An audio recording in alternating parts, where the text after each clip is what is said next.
matin. L'édito politique sur Europe 1 avec Le Figaro. Bonjour Alexis Brézet. Bonjour Dimitri, bonjour à tous. Alexis, au lendemain de l'élection triomphale de Bruno Retailleau, vous revenez ce matin sur des propos tenus ce week-end par Édouard Philippe, passé un petit peu inaperçu, mais vous pensez, Alexis, que ces mots en disent long sur le climat dans le bloc central, alors disons à droite et au centre droit. C'est amusant que vous parliez de centre-droit, Dimitri, parce que tout le meeting tenu par Édouard Philippe samedi à Marseille avait pour objet de prouver qu'il était vraiment de droite et que son futur programme présidentiel serait, je cite, un vrai programme de droite. Et pour en convaincre son auditoire, Édouard Philippe n'y est pas allé de main morte. La France est l'un des pays les plus violents d'Europe. L'insécurité n'est pas un sentiment, c'est une réalité quotidienne. Ceux qui parlent d'ensauvagement ont malheureusement raison. On se refuse à nommer les choses. Une partie de la violence est liée à l'immigration. Dans la bouche de celui qui, ici même, il n'y a pas si longtemps, disait à Sonia Mabrouk, une interdiction générale et absolue du port du voile dans le sport serait contraire à ce qu'est la laïcité en France, le changement de ton est confondant. Si on était taquin, on dirait « Bruno Retailleau sort de ce corps ». Mais comme on se contente d'analyser, on dira qu'Édouard Philippe, en responsable politique conséquent, a compris.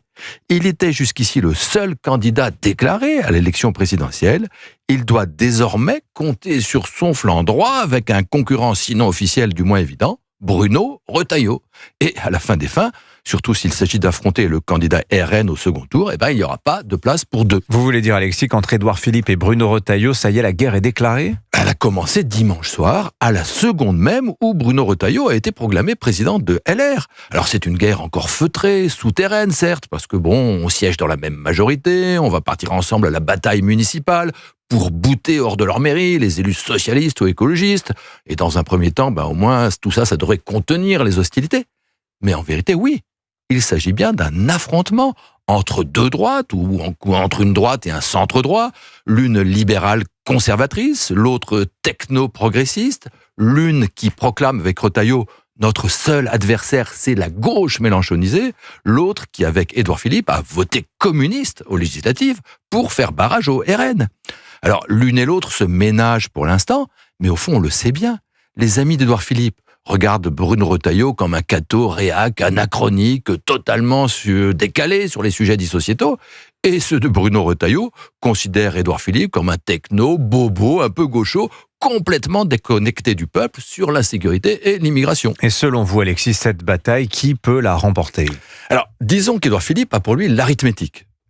Derrière le RN, certes, il caracole en tête des sondages présidentiels depuis au moins 3 ans. Mais son parti Horizon compte peu de militants et il a assez peu finalement de relais dans la classe politique.